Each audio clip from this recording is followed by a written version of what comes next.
네, 안녕하세요. 이번 시간은 마케팅 커뮤니케이션에 대해서 살펴보도록 할게요. 자, 어, 마케팅 커뮤니케이션이라는 게 뭘까요?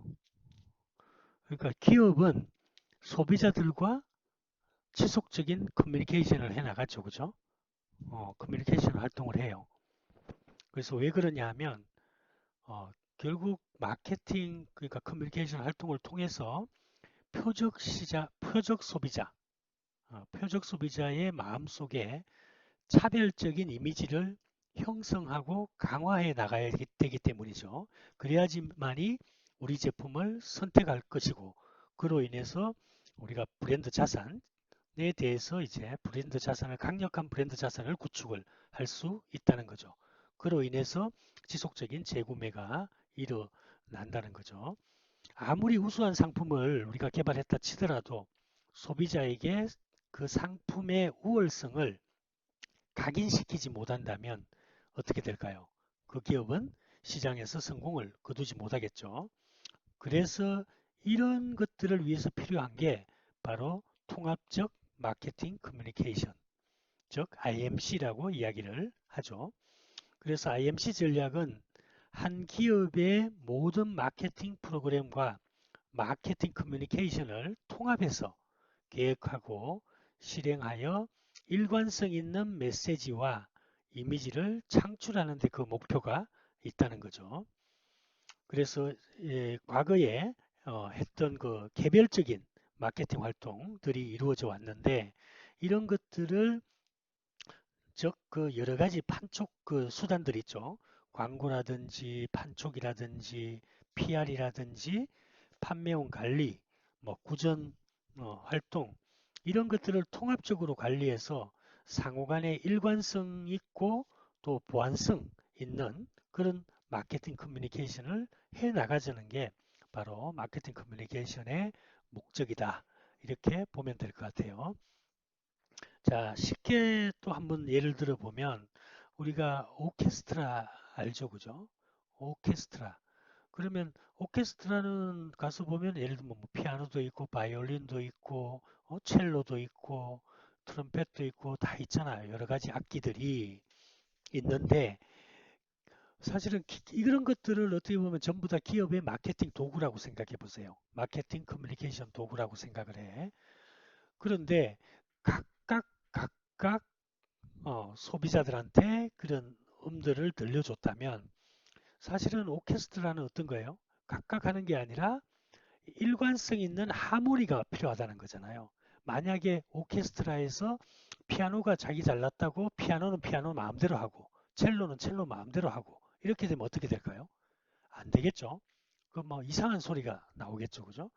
그 소비자들이 이렇게 듣기에는 정말 원하는 소리, 안정된 하모니가 있는 소리를 듣기가 어려울 거예요, 아마.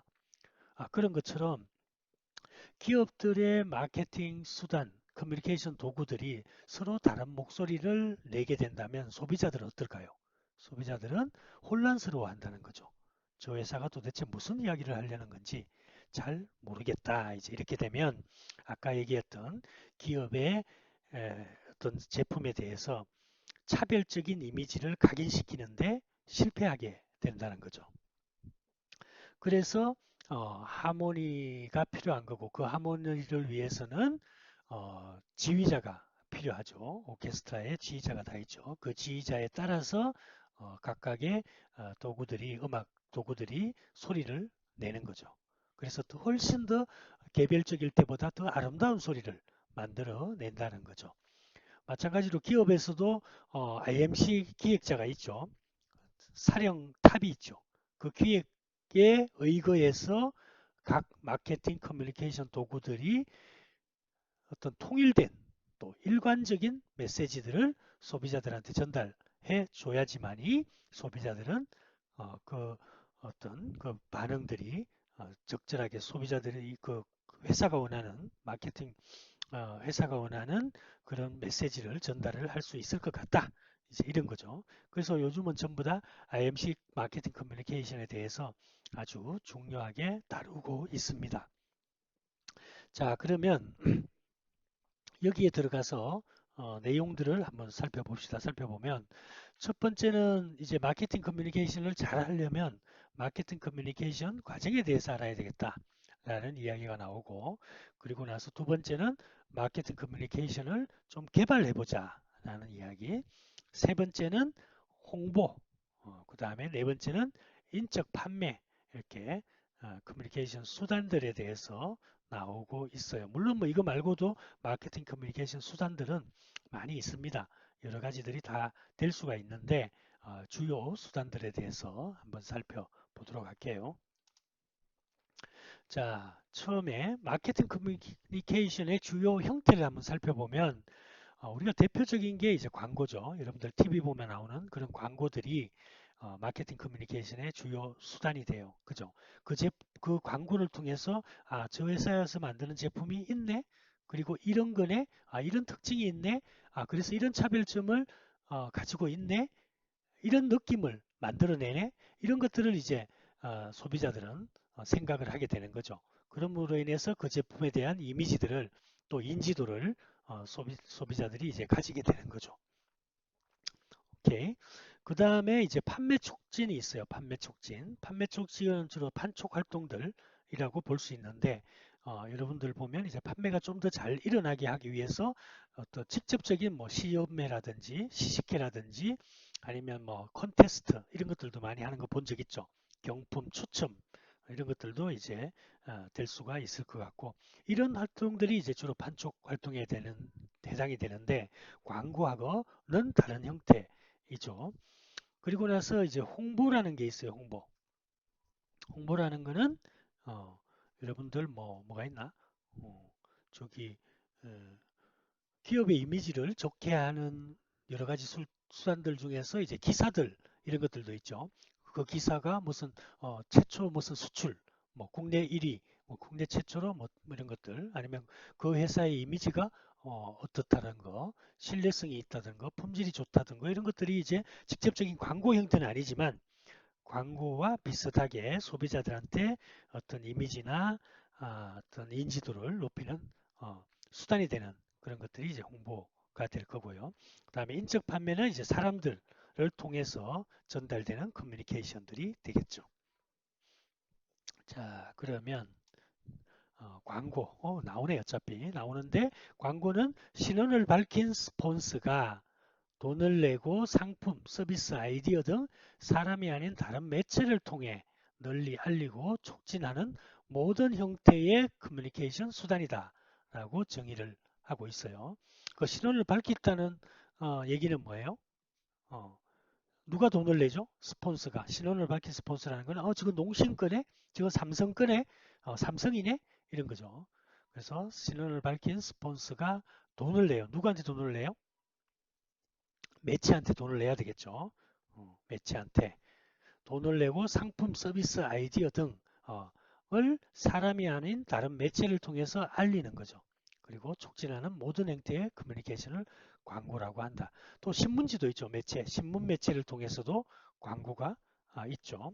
요즘은 뭐 신문을 많이 안 보니까 어떤 뭐 전면 광고라든지 이런 것들에 대해서 광고비도 많이 떨어졌겠지만, 어쩌거나 신문도 광고의 한 주요 형태가 매체가 될 수 있을 거고, 또 인터넷에 나오는 뭐 키워드 배너 광고라든지 리치 광고라든지 이런 것들도 전부 매체가 될 수가 있겠죠.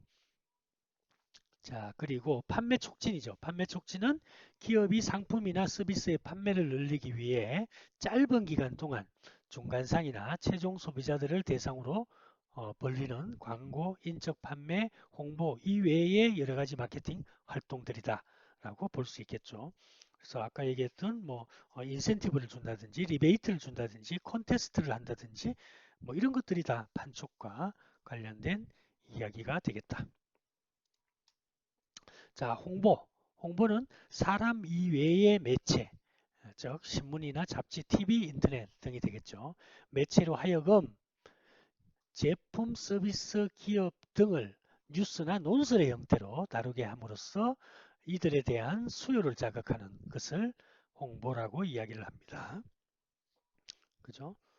예를 들면 특정 신제품 출시 이런 것이 나와요. 기사 속에. 그러면 그게 뭐 광고는 아니지만 사람들은 그걸 읽음으로써 그 회사에 이런 신제품이 나왔네. 그리고 이러이러한 기능들이 있네. 뭐 리뷰 같은 거 이런 것들도 마찬가지죠. 그런 것들을 통해서 나도 한번 사볼까? 이런 생각들이 들게 만드는 것이라고 볼 수 있겠죠. 자, 그 다음에 인적 판매. 인적 판매는 판매원 판매라고도 하며 판매원이 고객을 만나서 대화를 통해서 자사의 상품을 소개하고 소개하는 거죠. 커뮤니케이션 하는 거죠. 그런 활동들을 마케팅 활동을 인적 판매라고 이야기한다. 이렇게 볼 수 있겠고요.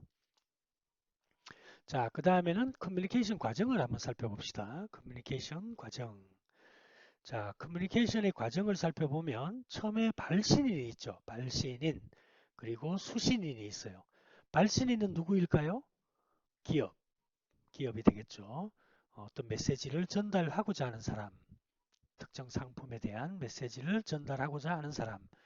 그 다음에 수신인은 그걸 받는 사람이죠. 소비자들이 되겠죠. 자, 그 다음에 그런데 메시지가 있죠. 그냥 발신인이 그냥 수신인한테 뭐 그냥 보내진 않잖아요. 메시지를 보내는 거죠. 메시지를. 근데 메시지를 보낼 때 구장창 이제 글로 쓸 수 없잖아요. 글로 쓸 수 없으니까 짧은 시간, 뭐 20초, 요즘 30초, 20초 광고들이 있는데 여기 속에서 자기 회사의 제품을 이미지를 좋은 특징을 다 이야기해야 돼요. 그러니까 어떻게 전달을 해요? 기호화해야 되는 거죠. 기호화. 그래서 기호화함으로써 짧은 시간에 가장 효과적인 메시지로 만들어서 전달을 해야 된다는 거죠. 그러한 작업을 기호화라고 이야기를 한다.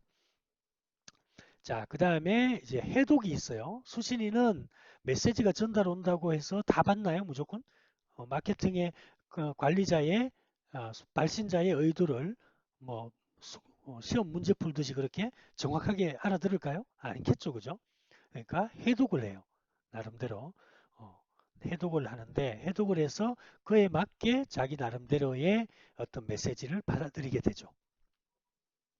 자, 그리고 수신인은 여기서 이제 메시지를 받게 되면 반응을 하죠. 반응. 즉, 그 제품에 대한 이제 정보를 이제 알아듣게 되는 거고, 그리고 거기에 대한 이미지도 형성을 하게 되고, 지식도 생기게 되는 거죠. 그리고 나서 피드백이 가죠. 피드백은 이제 구매 형태로 이제 가게 될 거고, 그걸 아니면 리뷰 뭐 이런 것들이 될 수도 있고, 그러면 발신인이 그걸 이제 받아들여 보고 어떻게 해요? 이걸 잘 됐다, 못 됐다, 개선해야 되겠다 이런 것들을 이제 파악하는 데 사용이 되겠죠. 그래서 발신인들은 메시지를 보내고 나면 어, 피드백을 받아요. 그래서 시청률이 얼마였다 뭐 이런 것들도 될 거고 인지도가 얼마만큼 증가했다. 그 전에 비해서 메시지를 보낼 때하고 보내기 전과 후 이런 것들을 살펴볼 수 있을 거고요. 자, 그 다음에 그 사이에서 이제 노이즈가 있어요. 소음. 소음이 있는데 소음은 어떤 것들이 있어요? 왜 소음이라 그래요? 결국 발신인이 원하는 메시지가 소비자들 즉 수신인한테 전달이 제대로 잘 안 된다는 거죠. 그게 이제 노이즈죠. 왜 소음이 발생을 해요? 발생하는 이유는 음, 기호화가 잘못됐을 수도 있죠. 음, 소비자들의 눈높이에 맞춰서 메시지를 보내야 되는데 표적 고객 집단에 그게 잘 안 됐을 수도 있고요. 아니면 좀 덜 됐을 수도 있고요. 그렇겠죠. 그 다음에 또 하나는 해독 상황에서도 있어요. 해독. 순위 신인들마다 소비자들마다 지식의 정도가 다 다르고요. 또 관점, 즉 관여도의 차이도 다 다르다 그랬죠. 그렇다 보니까 같은 메시지가 오더라도 관심을 아예 안 둘 수도 있고요. 또 더 세심히 들을 수도 있고 그 다음에 그게 뭐 뜻하는 바가 지식이 부족해서 그게 뜻하는 바가 무엇인지 모를 수도 있어요. 그렇다 보니까 어, 해독 과정에서도 소음이 발생을 할 수도 있고 그리고 반응에서도 마찬가지죠. 수신인이 반응을 하는데 반응의 표현, 반응의 방법 이런 것들에 있어서도 노이즈가 발생을 할 거고 그 다음에 피드백으로 갔는데도 발신인이 마찬가지로 그 소비자가 반응한 내용을 제대로 캐치를 못하는 경우도 있을 수가 있겠죠. 그래서 커뮤니케이션 상의 이런 과정으로 이루어지는데 예, 그 과정상에서 노이즈가 발생을 항상 할 수 있다는 걸 염두에 두고 그런 노이즈가 발생을 하지 않도록 소음이 발생하지 않도록 하는 게 마케팅 관리자의 예, 저 뭐죠? 기본 자세라고 볼 수가 있겠죠. 그래서 끝없이 광고를 하고 나면 또 커뮤니케이션을 하고 나면 관찰을 해야 돼요. 소비자들이 제대로 내가 원하는 대로 메시지가 전달되고 있는지 또 그렇게 해서 반응을 하고 있는지 이런 것들을 잘 살펴봐야 된다. 그렇기 때문에 커뮤니케이션 과정을 우리가 살펴봤습니다. 자, 상황에 따라 달라지는 해독. 똑같은 ABC라는 메시지를 전달을 하고 있어요. 전달하고 있는데 왼쪽 거는 사람들은 배경에 집중해요. 글자보다는. 그 다음에 오른쪽에서는 배경보다는 글자에 집중을 하게 하죠. 자, 그래서 이 얘기는 뭐냐 하면 광고나 이런 메시지를 전달할 때 배경적인 요소를 너무 강조를 해버리면 우리가 원하는 메시지를 제대로 전달을 하지 못하는 상황이 올 수도 있을 거고요. 또 때로는 메시지만 너무 강조하게 되면 전반적인 전달 상황, 배경을 또 전달하지 못하는 경우도 발생할 수 있겠죠. 자, 그래서 이런 것들을 마케팅 관리자가, 커뮤니케이션 관리자가 내가 전달하고 싶은 게 뭐냐라는 내용에 따라서 때로는 강조와 또 혹은 어떤 줄이는 이런 것들을 좀 잘 조절해서 해야 되겠다라는 이야기를 하고 있습니다. 자, 그 다음에는 매체의 선정, 마케팅 커뮤니케이션의 개발인데요. 개발을 할 때는 내가 어떤 매체로 커뮤니케이션을 할 것이냐라는 게 결정이 돼야 되겠죠. 그죠? 자, 첫 번째는 대중매체입니다. 대중매체. 대중매체에는 어떤 것들이 있어요? 대중매체는 어, 신문을 할 것인지 아니면 TV 광고를 할 것인지 요즘 라디오도 좀 어떤지 모르겠지만 어쨌든 라디오로 할 것인지 이런 것들을 이제 결정을 해야 되는데 어, 뭐냐 결국 대중매체라는 것은 대중들이 많이 보는 그런 채널을 대중매체라고 이야기를 하죠. 그래서 짧은 시간 동안에 많은 메시지를 또 똑같은 메시지를 많은 사람들한테 전달할 수 있다는 그런 장점이 있어요. 알겠죠? 경우 전체 비용은 물론 뭐 채널들마다 달라요. TV나 신문이나 또 라디오 같은 경우 이제 광고 비용들은 좀 다르죠. 다르지만 어쨌거나 사람 대중매체 같은 경우는 한 사람당 드는 비용은 상당히 낮다는 거죠. 싸죠, 그죠? 고객 한 사람당 드는 커뮤니케이션 비용은 인적 커뮤니케이션의 비용보다는 싸다는 거죠. 그렇지만 대중매체는 뭐예요? 일방적으로만 커뮤니케이션을 하기 때문에 고객의 주의를 끄는 힘이 약해요.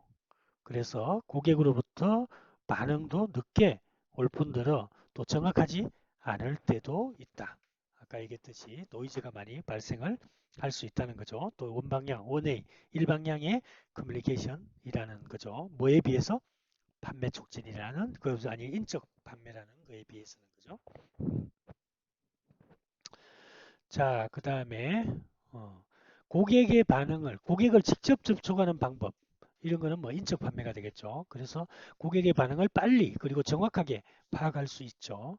그리고 고객의 반응에 따라 즉석에서 메시지의 내용을 또 바꿀 수도 있어요. 그때그때 상황에 따라서 그런 장점이 있다. 다만 이런 경우는 접촉할 수 있는 사람의 수가 많지 않죠. 적어요. 그리고 고객 한 사람당 드는 커뮤니케이션 비용도 비싸요. 그죠? 그렇기 때문에 이런 비용이 좀 비싸다는 단점이 존재한다. 그래서 마케팅 관리자는 이 두 가지 커뮤니케이션 경로의 장단점을 고려해서 어느 것이 자사가 추구하는 커뮤니케이션 목표를 더 잘 달성할 수 있는지를 파악을 해야 된다. 그리고 결정을 해야 된다는 이야기를 하고 있습니다. 자, 그 다음에 어, 제품의 종류, 제품의 종류에 따라서도 커뮤니케이션 방법이 달라진다는 거죠. 그래서 탐색제 같은 경우는 탐색제는 어떤 거였어요? 어, 제품을 구매할 때 좀 많이 이렇게 탐색 정보가 많이 필요한 그런 제품들이죠. 그래서 제품의 정보 탐색이 많은 제품, 필요한 제품들이에요.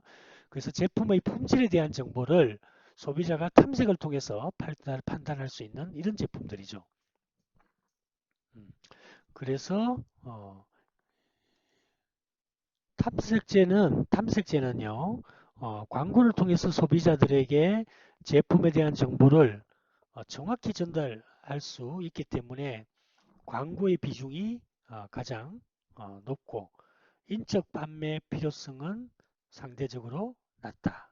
어, 그러나 탐색제의 경우에도 제품에 대한 지식이 낮은 소비자들에게 만약에 광고를 일방적으로 한다면 효과가 낮을 수도 있겠죠. 자, 그 다음에 이럴 경우는 어떻게 해야 될까요? 제품에 대한 소비자들의 이해를 도울 수 있도록 인적 판매와 광고를 적절히 이렇게 결합하는 그런 방식을 사용하는 것도 좋다. 그 다음에 경험제는 제품의 품질을 판단하기 위해서 제품을 직접 보거나 만져보거나 경험해 보는 것이 필요한 제품들을 경험제라고 이야기하죠.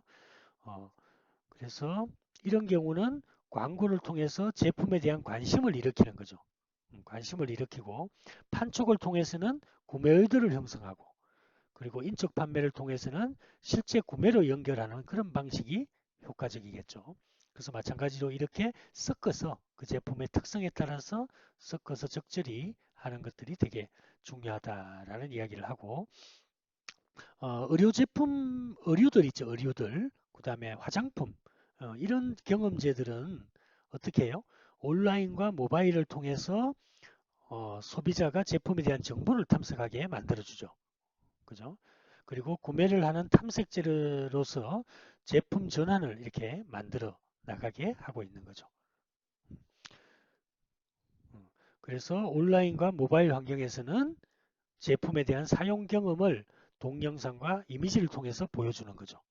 그리고 구매 고객들의 경험을 공유하는 활동들이 활발하게 되겠죠. 그러면 그렇게 따라서 경험제가 마치 탐색제인 것처럼 온라인과 모바일을 통해서 어, 정보를 탐색하고 구매하는 이런 것들이 펼쳐지도록 만들어 나가는 것도 적절하게 하는 광고 형태라고 볼 수 있겠습니다. 자, 다음에 얘는 빈 페이지네. 자, 그 다음에 신용제예요. 신용제는 제품의 경험을 통해서 제품의 품질에 대한 평가가 쉽지 않은 그런 제품들이 있죠. 예를 들면 교육 서비스, 금융 상품 이런 것들이 있어요. 그래서 이런 것들은 믿고 사야 되는 거죠. 거의 경험을 통해서는 잘 알기가 쉽지 않은 그런 제품들이라고 우리가 볼 수 있겠다.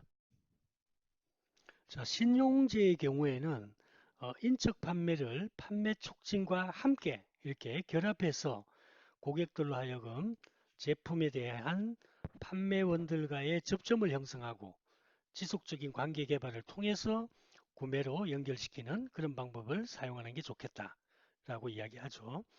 그래서 금융상품들의 경우 이와 같은 방식을 통해서 고객들을 잠재 고객에서 예상 고객으로 전환하는 것이 구매 가능성을 높이는데 매우 중요한 마케팅 활동이 되고 있다. 이렇게 볼 수 있겠어요. 그래서 여러분들 뭐 보험이나 금융상품 같은 경우는 이런 신용제라 그랬잖아요. 이런 제품 같은 경우는 평소에 고객들과의 이제 관계들 그러니까 잠재 고객들을 만나는 거죠. 만나서 관계를 유지하고 예상 고객으로 이제 전환시키는 거죠. 그런 활동들이 이루어지고 있다. 이렇게 볼 수 있을 것 같아요. 자, 그리고 어, 여기는 제품별 주요 커뮤니케이션 수단의 상대적 중요성인데요. 제품에 따라서 커뮤니케이션의 효과가 서로 다르기 때문에 어, 그 마케팅 커뮤니케이션 그 매체를 개발할 때 사용을 이를 고려해서 사용하라 이런 말이죠. 그래서 소비지 같은 경우는 광고가 훨씬 효과가 크다는 이야기를 하고요. 그 다음에 판매 촉진, 그 다음에 인적 판매, 홍보 이런 순서로 나타나네요. 그리고 산업재 같은 경우는 인적 판매가 상대적으로 효과가 크다. 그리고 판매 촉진, 광고, 홍보 이런 순서로 나타나고 있습니다. 자, 그리고 마케팅 전략의 방향.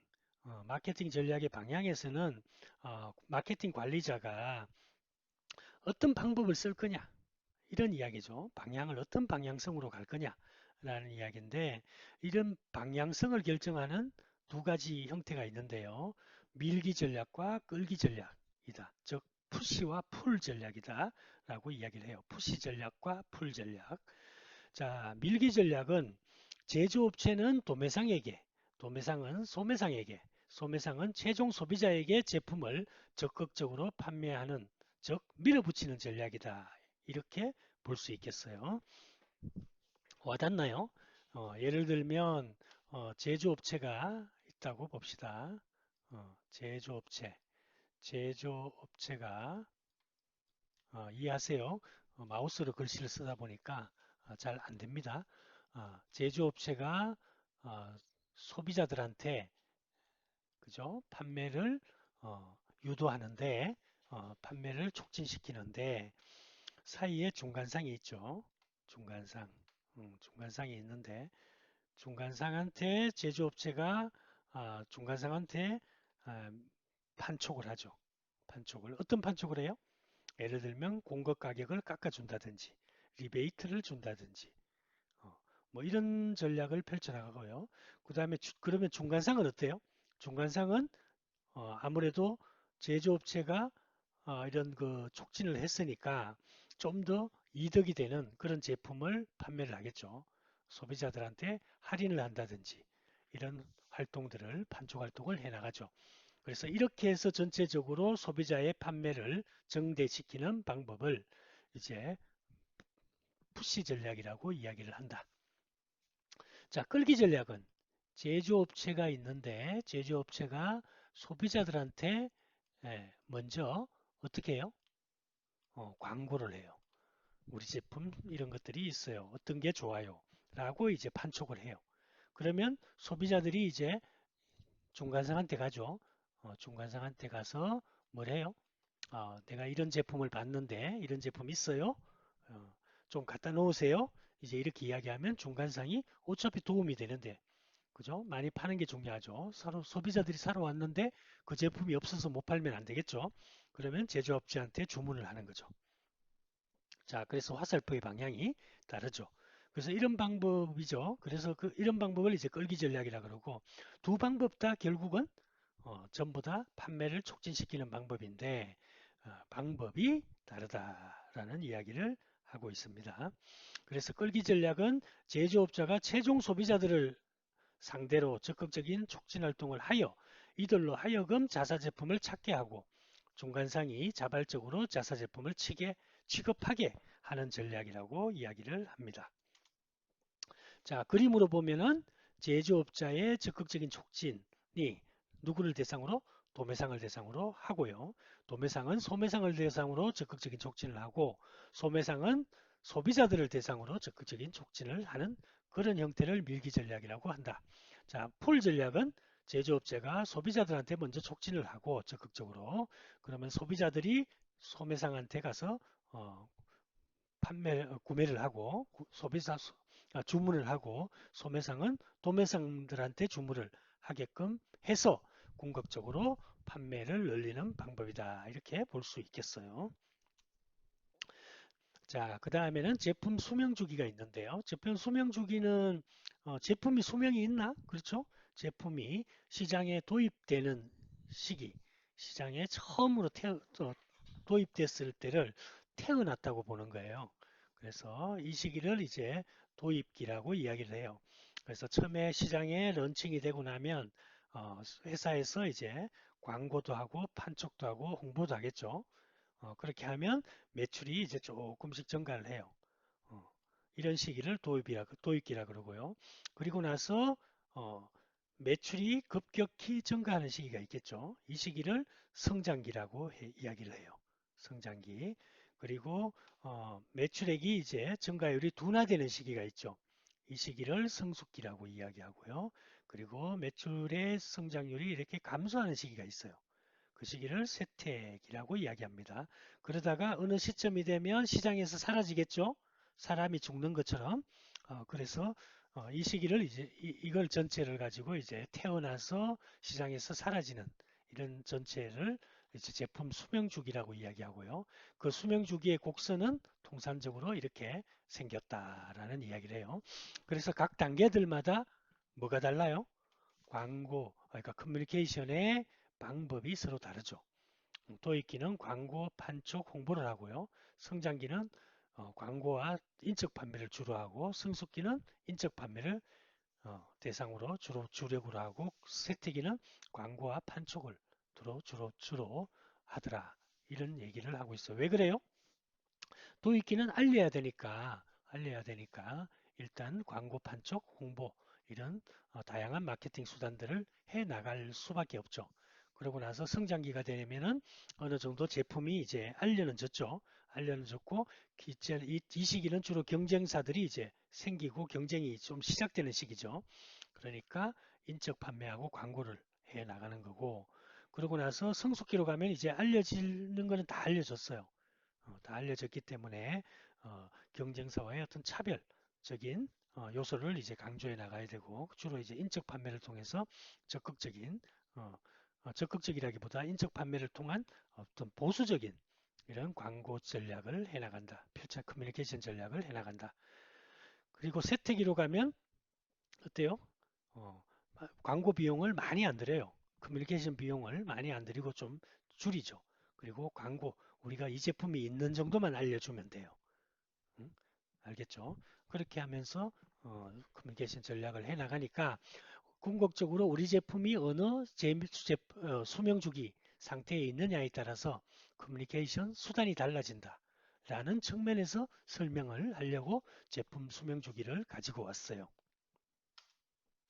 자, 홍보입니다. 홍보는 사람 이외의 매체, 예, 신문이나 잡지, TV, 라디오 등이죠. 매체로 하여금 제품, 서비스, 회사 등을 뉴스나 논설의 형태로 다루게 함으로써 이것들에 대한 수요를 자극하는 것이다 라는 거죠. 여러분들 TV나 신문 보면 뭐 특별 기획 뭐 이런 거 해서 나오는 거 있죠. 신제품 출시, 혁신 기업 소개, 혁신 제품 소개.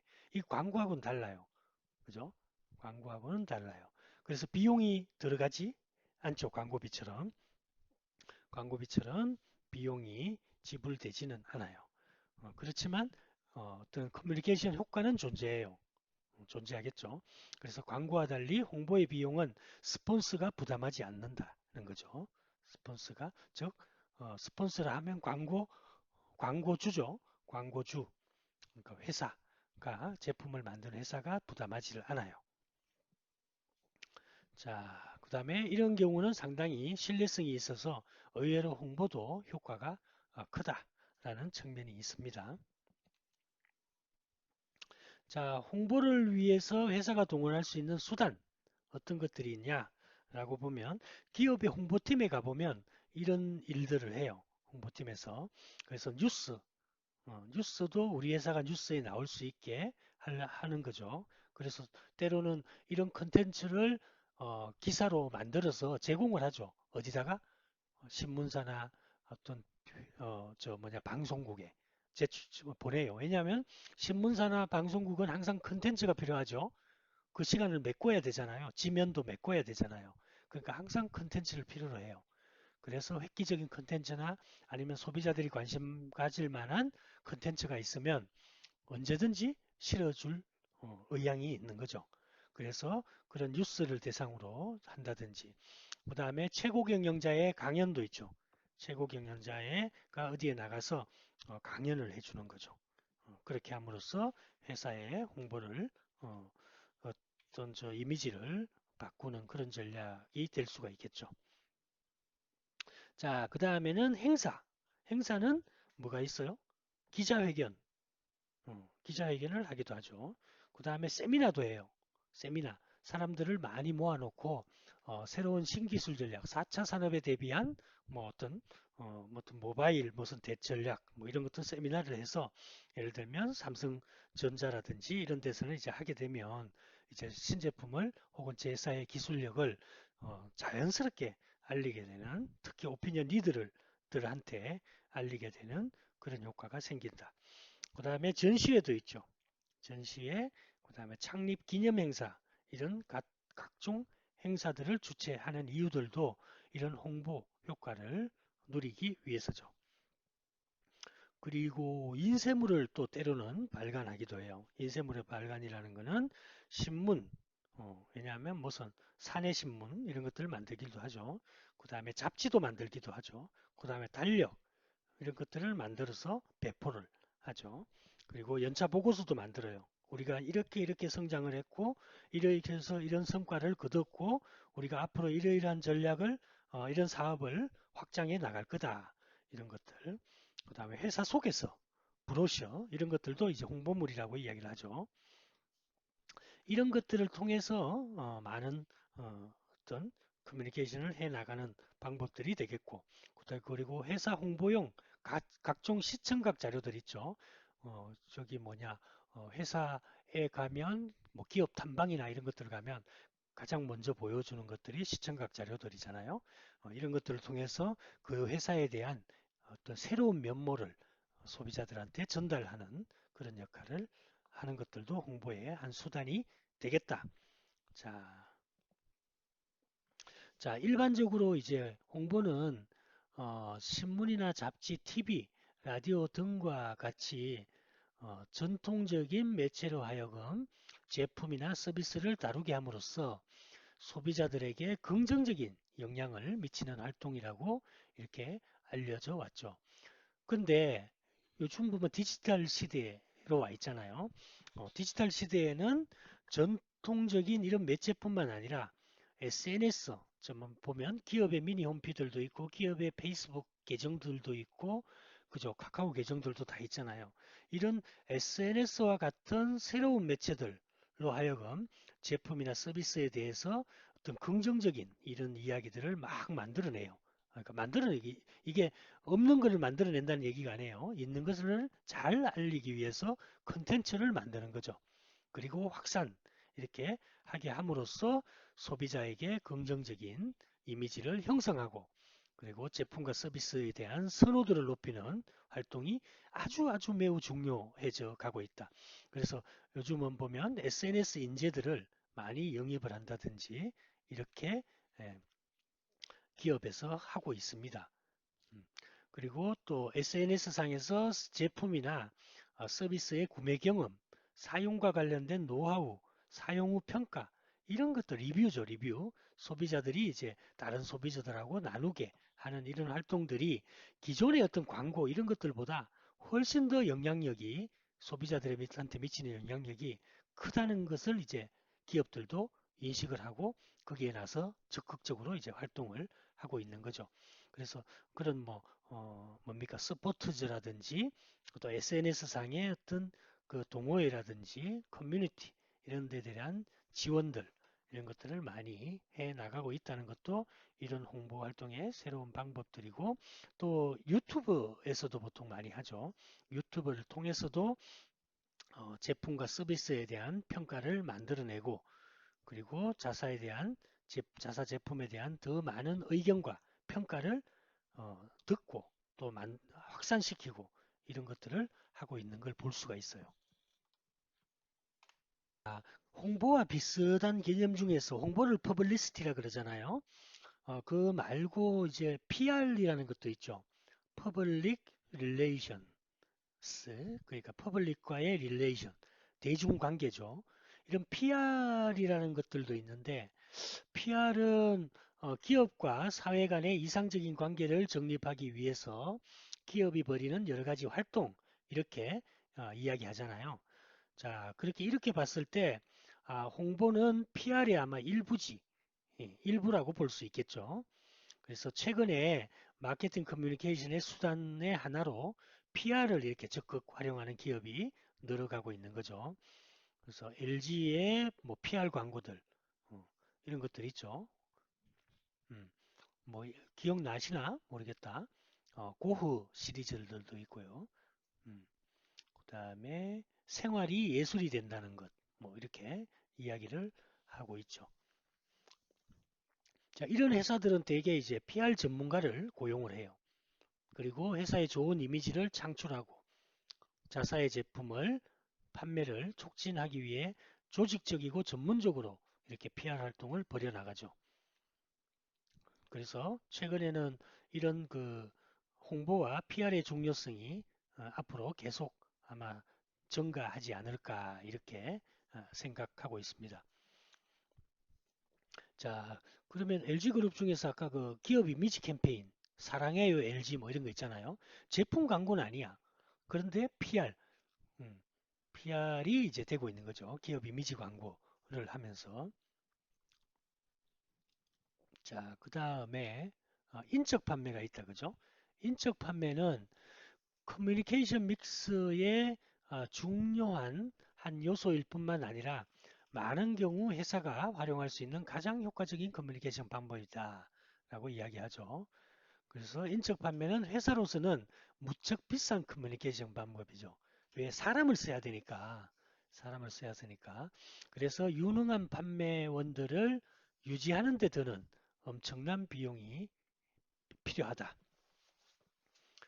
자, 사람을 써야 되니까 예를 들면 어, 뭐 뭐가 있나요? 인적 판매에서 많이 쓰는 게 화장품 회사들 이런 경우 보통 이런 인적 판매를 많이 쓰고요. 그 다음에 보험 회사들도 인적 판매를 많이 활용을 하고 있죠.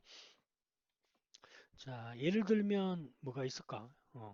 저 어, 보험 같은 경우는 어떤 거예요? 보통 FC라 그래서 Financial Consultant라는 이야기를 많이 하죠. 그죠? 옛날처럼 보험 설계사, 뭐 보험 판매원 이렇게 이야기 안 하고. 그래서 이런 보험 설계사들은 교육이 필요해요.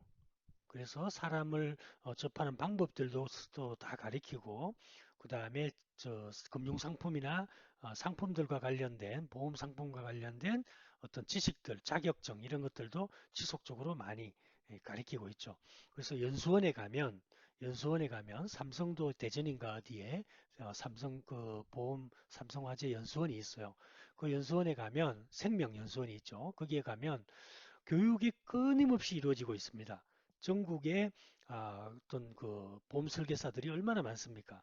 그 직원들을 지속적으로 계속 새로운 상품이 나올 때마다 교육을 시켜 나가고 있죠. 그게 결국은 뭐예요? 결국 소비자들의 한테 어필하는 거고 그게 경쟁력이거든요. 소비자들이 좋은 보험 상품이나 좋은 금융 상품을 소개받아서 가입을 했을 때 후회가 없을수록 지속적으로 재구매가 일어날 거고 그 다음에 그 사람들이 다른 사람들한테 안내도 많이 하게 되겠죠. 그래서 저 인적 판매 같은 경우는 유능한 판매원들을 유지하기 위해서 지식적인 강의나 교육들을 해나가고 또 영입을 하기 위해서 스카웃도 일어나게 되겠죠. 그래서 엄청난 비용이 많이 들고 있다. 그리고 이러한 인적 판매원들을 유능한 판매원들을 얼마나 많이 가졌느냐가 회사들 간의 경쟁력이 되고 있다라고 볼 수 있을 것 같아요. 자, 그 다음에 인적 판매의 과정. 인적 판매의 과정은 자, 잠재 고객의 색출이라는 말을 쓰니까 그렇지만 잠재 고객을 탐색하고요.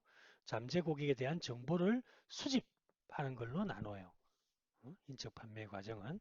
그래서 일단 영업의 대상을 찾아야 될 거 아니에요. 어, 커뮤니케이션 대상을 찾아야 될 거 아니에요. 그러니까 잠재 고객을 타진을 하고 탐색을 하고 그 잠재 고객들이 좋아하는 게 뭔지 또 뭘 원하는 건지 주로 어떤 라이프 스타일을 가지고 있는 건지 이런 것들을 수집을 하는 과정이 필요하다는 거고 그리고 고객과 접촉하기 위한 준비 작업이 끝나면 판매원은 이제 고객의 설득 작업을 하게 된다. 설득 작업이라는 것은 어떤 거예요? 고객들한테 이 제품을 알리는 거잖아요. 그죠? 그래서 판매원은 고객과 만나서 자사의 상품을 보여줘요. 그죠?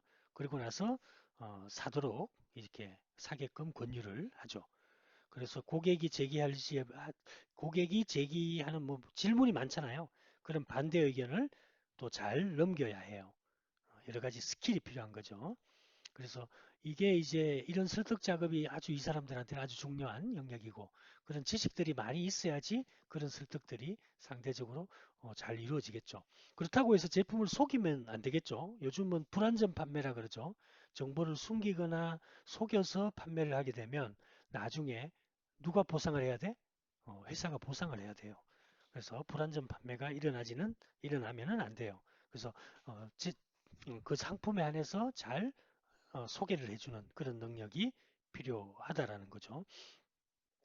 자, 그 다음에 판매원은 고객과 만나 자사의 상품을 보여주고 그것을 사도록 권유를 하는데 그, 그리고 권유가 이루어지고 나면 어느 정도 설득이 되고 나면 뭐예요?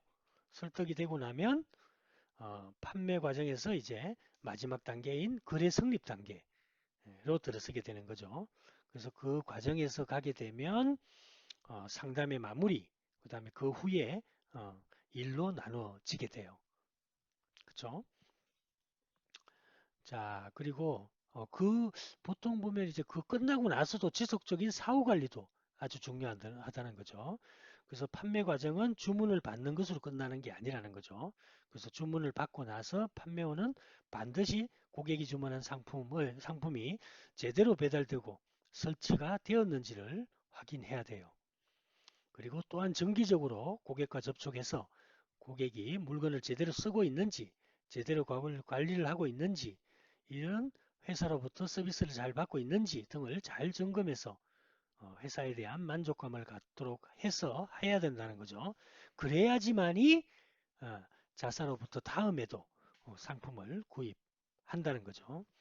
그래서 이런 활동들이 결국 회사와 회사 제품의 이미지를 향상시키고 고객이 자사에 대한 좋은 소문을 퍼뜨림으로써 다른 고객에 대한 판매가 쉽게 이루어진다는 것을 알아야 된다는 거예요. 자, 그리고 고객들로부터 시장의 동향이나 새로운 제품에 대한 필요 등에 대한 귀중한 정보도 얻을 수가 있어요. 고객들로부터. 인적 판매 같은 경우 이건 결국 이런 정보들이 회사의 마케팅 전략 수립에 아주 중요하다는 거죠. 그래야지만이 회사의 고객들은 고객들이 회사에 갖고 있는 가장 중요한 자산이 될 수 있다는 거죠. 자, 또 금융상품뿐만 아니라 뭐 자동차 딜러 같은 경우도 마찬가지잖아요. 자동차 딜러들도 물론 이게 구매 기간이 길어. 구매 기간이 뭐 10년 이렇게 길기 때문에 그 사이에 지속적으로 관리를 안 하면요 끊겨요. 그죠? 다 그러면 새로 시작해요. 유능한 그런 딜러들은 지속적으로 그 고객들과 커뮤니케이션을 해요. 방금 얘기했던 것처럼 어떤 시기가 되면 무상점검 시기라든지 이런 것들이 있으면 알려주고 또 프로모션이 있으면 알려주고 그리고 평소에도 잘 문제가 없는지 알려주고 불필요한 뭐 그게 있더라도 잘 받아주고 이런 것들이 필요하다는 거죠. 자, 그 다음에 판매원 관리가 있는데요. 판매원을 관리한다는 것은 판매관리원의 목표 먼저 알아봅시다. 그러면 회사의 전반적인 마케팅 전략, 어, 음, 마케팅 전략 및 촉진 전략과 잘 연결되도록 표적 시장의 특성과 그 시장에서 회사가 차지하고 싶어하는 위치를 고려해서 결정되어야 된다는 거죠. 판매원 관리의 목표. 그러니까 판매원 관리도 그냥 그냥 잘하자가 아니라는 거예요. 그게 전략적으로 해야 된다는 얘기죠. 자, 그러면 판매원이 만약에 회사와 고객의 기대와 그죠? 회사와 고객의 기대가 있을 거 아니에요. 그 요구를 모두 충족시켜야 되는 거예요. 그죠? 그렇기 때문에 쉽지는 않습니다. 사실 이 판매원도 고객이 요구하는 것도 들어줘야 되고 또 회사가 요구하는 것도 들어줘야 돼요. 그리고 양쪽 기대가 서로 모순되는 그런 경우도 있죠. 그러면 아주 곤란한 경우도 있어요. 그래서 그렇지만 앞서 얘기한 대로 인적 판매는 아주 중요한 커뮤니케이션의 수단이기 때문에 수단의 하나이기 때문에 회사는 이러한 중요하면서도 어려운 일을 해낼 수 있는 판매원의 관리에 진짜 신경을 써야 된다는 거예요. 그래서 목표도 잘 줘야 된다는 거예요. 그래서 목표는 구체적이고 측정할 수 있어야 되는 거고 일정 기간 동안에 달성할 수 있어야 되겠다. 무슨 말인지 알겠죠? 어, 이게 판매원이 회사가 주는 목표가 구체적이지 않으면 내가 뭘 해야 될지를 몰라. 어? 뭘 해야 될지를 모르는 거예요.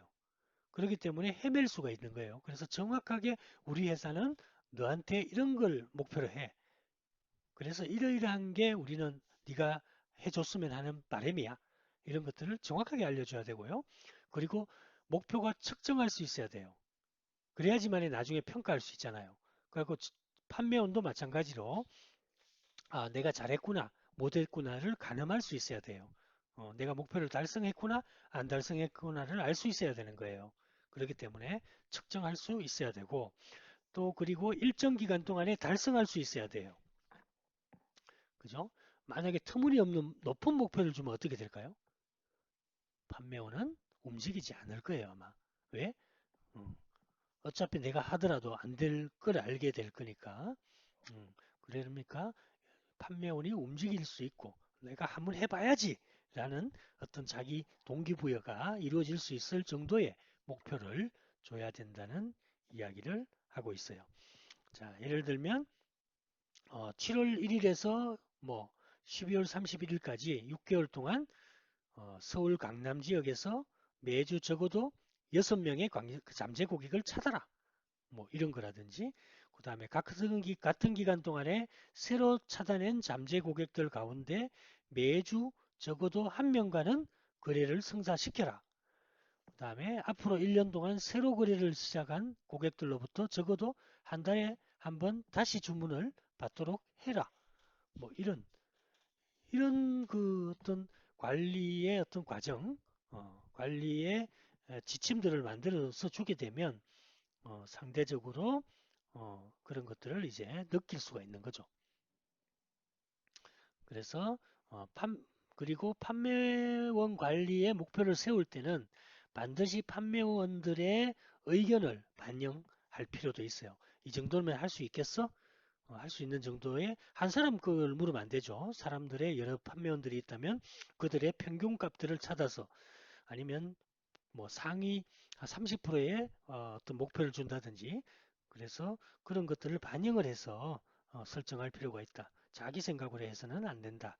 왜냐하면 판매원들은 그들의 의견이 목표 설정에 반영된다고 느낄 때 어, 업무와 회사의 정책에서 더 만족감을 느끼는 거죠. 그래서 종업원을 만족시키는 것도 아주 중요하다. 만족되지 않은 종업원이 쏟아내는 서비스는 어, 어떨까요? 품질이 아무래도 떨어지겠죠. 그래서 종업원들의 만족, 동기부여를 시키는 것도 되게 중요하다.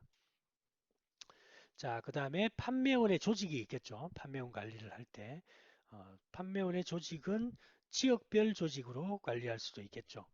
지역별 조직.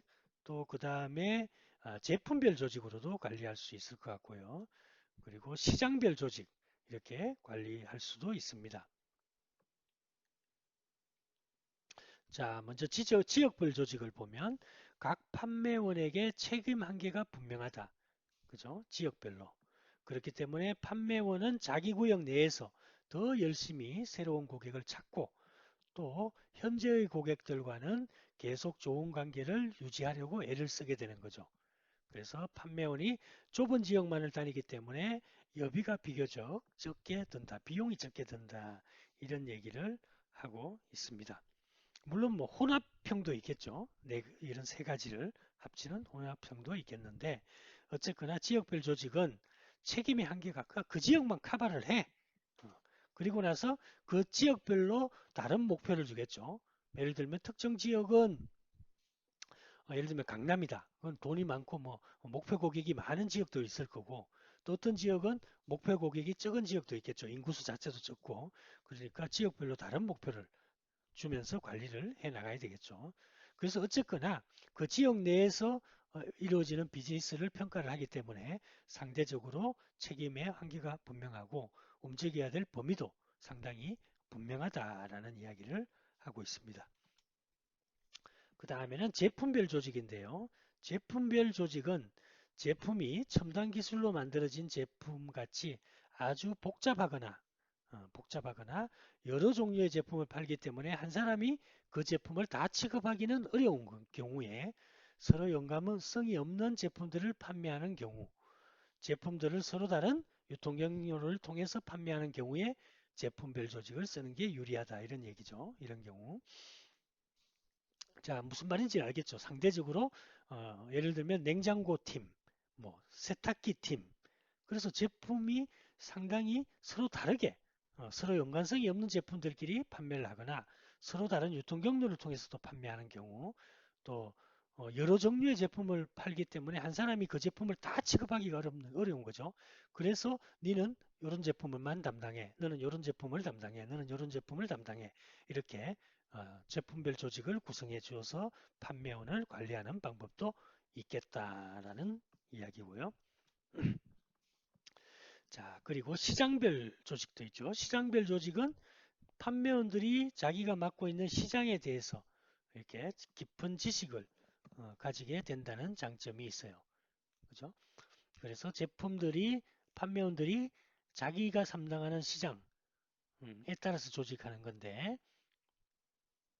신제품 광고 캠페인, 판매 기법, 마케팅 전략 등을 고객의 욕구를 더 잘 충족시킬 수 있도록 개발이 된다라는 이야기죠. 어, 자, 근데 이러한 조직은 여러 유형의 고객들이 전국에 이렇게 흩어져 있어요. 그러면 똑같은 지역을 여러 명이 방문해야 하는 단점이 있을 수 있어요. 그렇겠죠. 그 다음에 시장별 조직은 회사의 각 표적 시장이 원하는 바가 서로 다르고 또 각 표적 시장에 속하는 고객들이 지역적으로 몰려 있을 때 추천할 만하다 이런 얘기죠. 그러면 예를 들면 세분시장이 있어. 세분시장이 있는데 뭐 예를 들면 어떤 시장일까? 몰려 있는 경우가 어떤 게 있을까요? 음, 그러니까 강남이라 치네. 강남 같은 경우는 주로 이제 부유층들이 많이 모여 있다 치면은 너는 강남을 담당해. 이제 이렇게 이야기 할 수 있겠죠.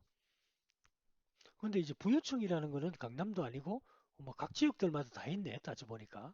그러니까 그러면 그러니까 이렇게 된다 그죠?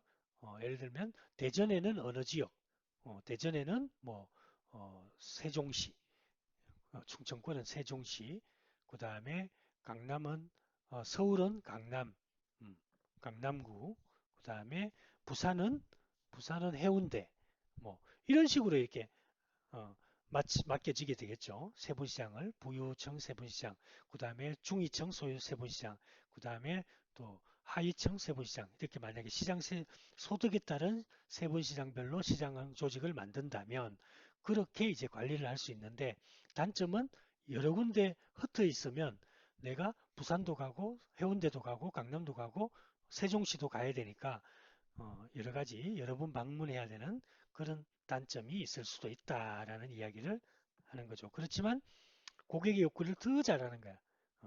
부유층들은 뭘 좋아하고 뭘 어떤 생각을 하고 어떤 라이프 스타일을 가졌고 이런 것들을 잘 알기 때문에 상대적으로 더 잘 충족시켜 줄 수 있도록 개발할 수 있다. 이런 이야기를 하고 있습니다. 자, 그 다음에 혼합형 조직이네요. 혼합형 조직은 어떤 거예요? 회사가 여러 제품을 널리 흩어져 있는 여러 유형의 고객들에게 판매하는 경우 세 가지 방식을 혼합해서 판매원들을 조직할 수도 있다. 이렇게 볼 수 있겠어요. 자, 그 다음에는 보상이 있어요. 보상이 없으면 판매원들은 재미가 없죠. 내가 10개 파나, 20개 파나, 100개 파나 똑같으면 별로 재미가 없겠죠. 열심히 하려고 하지 않겠잖아요. 그러니까 항상 인센티브를 크게 가져가요. 이런 같은 경우. 그리고 인센티브의 구조를 어떻게 가져가느냐도 사람들의 종업원들, 즉 판매원들의 동기부여에 크게 영향을 줄 수 있겠죠. 그래서 그걸 잘 짜야 돼요. 첫 번째는 이제 고정봉급제가 있네요. 정기적으로 고정액을 봉급으로 지급하는 방법이 있겠고, 성과급제는 판매원의 보수가 전적으로 그의 성과 판매에 의해 결정되는 방법. 이게 있겠죠. 그래서 이 두 가지를 합치는 방법도 있겠죠. 고정적으로 지급하면서 성과급을 별도로 주는 그런 방법들도 있겠다. 그래서 최근에 보면 이런 방법들을 이제 많이 활용을 하죠. 어, 예를 들면 기본급은 크게 작게 가져가고 성과급은 아주 크게 가져가는 그런 전략이 있고 아니면 기존 기본급과 성과급을 반반으로 가져가는 방법도 있고 그 사이에서 어떤 트레이드오프가 있으니까 그걸 가지고 어떻게 짤 것인지는 판매원을 관리하는 관리자의 어떤 의사결정의 문제가 되겠죠. 자, 이 또한 그 회사의 제품 또 혹은 고객의 형태, 조직의 형태 이런 것들과 맞물려서 이루어지기 때문에 이런 것들에 대한 지식들을 확보하고 환경을 바탕으로 짜야 되겠다라는 결론으로 도달을 하네요. 자, 그 다음에 자, 평가가 있네요. 그죠? 판매원의 평가. 판매원의 보상이 있었고 이제 보상을 하려면 평가를 해야 돼요. 그죠? 평가의 기준은 판매원이 올린 성과가 목표에 비해 어느 정도 달성했느냐 하는 것이 중요하다. 일률적으로 뭐 100만 원을 매출액 100개를 팔았냐 이런 것들보다도 그 사람들의 목표를 에 따라 다른다는 거죠. 지역별로 조직들의 목표가 다르잖아요. 그죠? 그렇게 조직별 목표, 지역별 조직이든 세분 시장별 조직이든 아니면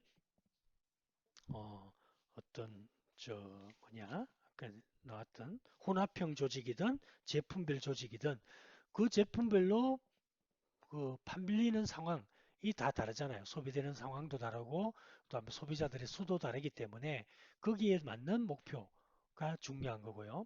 그래서 그 목표에 어느 정도 달성했느냐가 중요하다는 이야기고 평가 자료로 주로 판매 보고서 이런 것들이 있다라는 이야기를 하고 있습니다.